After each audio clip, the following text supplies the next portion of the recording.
اللہ تبارک و تعالی نے ارشاد فرمایا، یہ دیکھیں وَإِنَّكَسُوا أَيْمَانَهُم مِّن بَعْدِ عَهْدِهِمْ، فرمایا کہ کافر اگر عہد کے بعد قسم توڑ دیں جی وَطَعَنُوا فِي دِينِكُمْ، اور تمہارے دین کی کریں گستاخی، اللہ اکبر کبیرہ، تو پھر اللہ تعالی نے کیا فرمایا؟ یہ قرآن کہہ رہا ہے دو باتوں پر جنگ کا حکم قرآن دے رہا ہے۔ کتنی باتوں پر؟ دو باتوں پر۔ ایک فرمایا کہ تمہارے ساتھ کیا ہوا عہد توڑیں، اور دوسرا فرمایا تمہارے دین کی گستاخی کریں۔ جی بتائیں رب تبارک و تعالی کی عزت کا مسئلہ دین کا مسئلہ ہے یا نہیں؟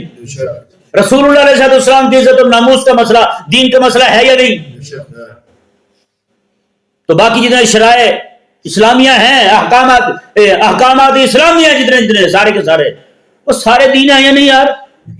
تو رب تبارک و تعالی نے تو دو وجہوں پر جنگ کا حکم دیا ہے، میں کہ اگر یہ لوگ تمہارے ساتھ کیا ہوا وعدہ توڑ دیں قتل کرو انہیں، اور تمہارے دین کی گستاخی کریں تو قتل کرو انہیں۔ بتائیں یار دین کے مسئلے پر رب تبارک و تعالیٰ لڑنے کا حکم دے اور ہم کہتے ہیں دین کا مسئلہ کوئی نہیں خیر ہے، دین کا مسئلہ کوئی نہیں خیر ہے، مسجد اقصیٰ پہ یہودی قابض ہو گئے کوئی نہیں خیر ہے، بابری مسجد ہندو شہید کر گئے کوئی نہیں خیر ہے، کشمیری ہندو دبا گئے تو کوئی نہیں خیر ہے، ہاں جی افغانستان چلا گیا کوئی نہیں خیر ہے، ہاں جی لبنان پہ حملہ ہو گیا کوئی نہیں خیر ہے، یمن پہ حملہ ہو گیا کوئی نہیں خیر ہے، وہ کوئی نہیں خیر ہے کوئی نہیں خیر ہے، وہ پورا دین ہاتھ سے دے بیٹھے